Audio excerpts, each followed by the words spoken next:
Okay, everyone, we are back, and we've got Craig Floyd on the line with us, the CEO of the National Law Enforcement Officers Memorial Fund, and we were just going over some of the year 2011 year-end wrap-up.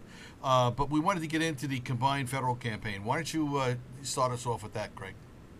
Well, for nearly 20 years now, I'd say, we've been an eligible charity in the combined federal campaign. And for those that maybe are not federal workers, this is the giving campaign, the United Way, if you will, for federal employees, a way that they can give to charities of their choice.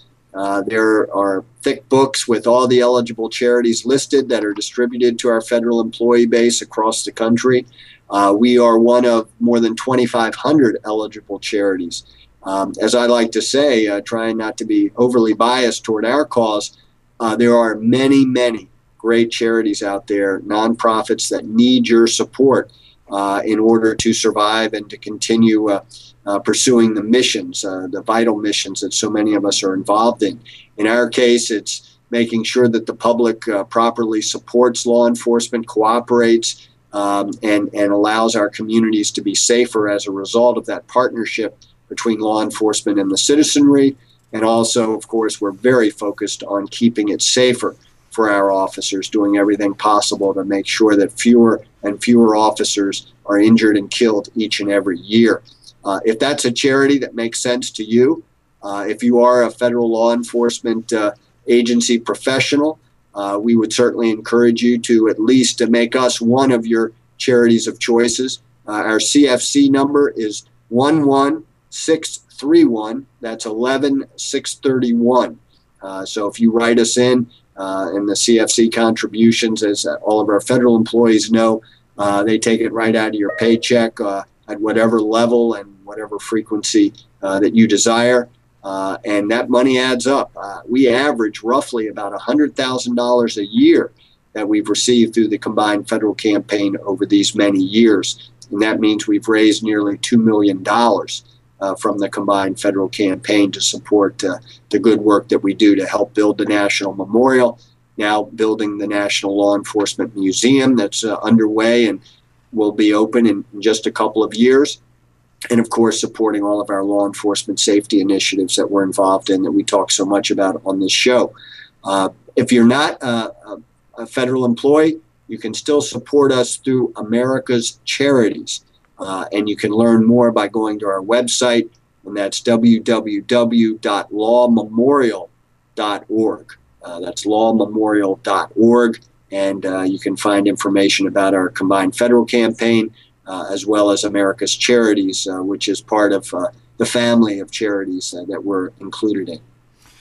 Okay, Craig, I know we're kind of time limited here on everything, but you want to put out a reminder there to law enforcement departments and agencies about reporting their final statistics. What's the date due on that? Well, every December 31 is our cutoff date. If you have had a line of duty death in your department this past year, or perhaps you learned of a death earlier in history that you're just now finding out about and want to let us know so we can include it on our memorial walls next May 13th when we formally dedicate the new names, you got to get us that information by December 31st. And the person to call if you're at a loss of what to do, or if you're not sure of the deadline or the documentation you need to fill out, call Bernie Spence. That's Miss Bernie Spence, and she is at 202-737-7133. That's 202-737-7133. Or you can get her at bspence, S-P-E-N-C-E, at NLEO, M as in Mary, F as in Frank.org. And she'll get that information to you. You can also go to our website again at www.lawmemorial.org. And I know you wanted to get a wrap on the November fatalities, a total of 6, 2 traffic-related, 2 shot, physical-related incidents, 1, and 1 stab. You want to get into maybe some of the circumstances? I know we've got 6 people here that we really want to try and put a face on. Yeah, the good news is the number is only 6, and we say that obviously with relative term quotes around it. But most months when we talk, Joe, we have at least double figures, sometimes as many as 20 in a given month. But if you do the math, if we only had 6 deaths every month, that's 72 for the year. We'll take that just about any year, at least moving forward. We hope someday that number might get down to 0, but for now anyway, 72 would be a darn good number. Daniel Clark was a San Bernardino, California police officer, died on November 3rd from an on-duty injury. We have Michael Morgan from Newark, New Jersey Police Department, a detective there, shot and killed on November 7th while attempting to stop an armed robbery while off duty. Robert Wilson, a detective with the Doraville, Georgia Police Department, he was killed on November 14th in an automobile crash while responding to a home invasion call. James Caput from Vallejo, California PD, he was shot and killed while pursuing a robbery suspect on foot. That happened on November 17th. Mariano Rodriguez Maldonado, he was a Puerto Rican agent, and he was killed in a single vehicle crash while responding to an emergency call.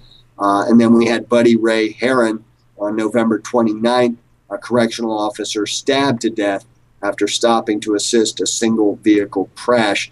He thought he was assisting a motorist in distress and unfortunately was stabbed to death. The person in that vehicle was a felon and stabbed that officer to death.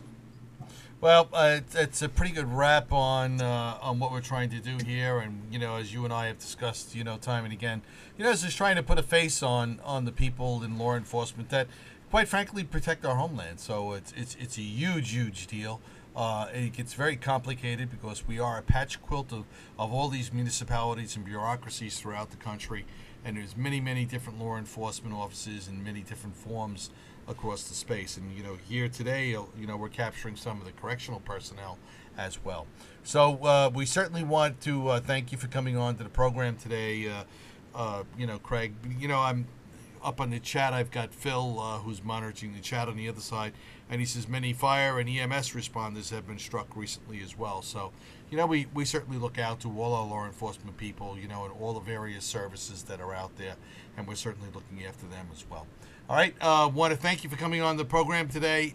We wish you and your staff down there very Merry Christmas, Happy Holidays. All right, and let's hope we have a great New Year. Same to you, Joe. And when we talk in January, our final numbers will be out, and we'll be able to get into that a little more, and hopefully have some more good news to report on the trending downward in terms of law enforcement fatalities. Yeah, love to see those small numbers. Thank you again. Take care.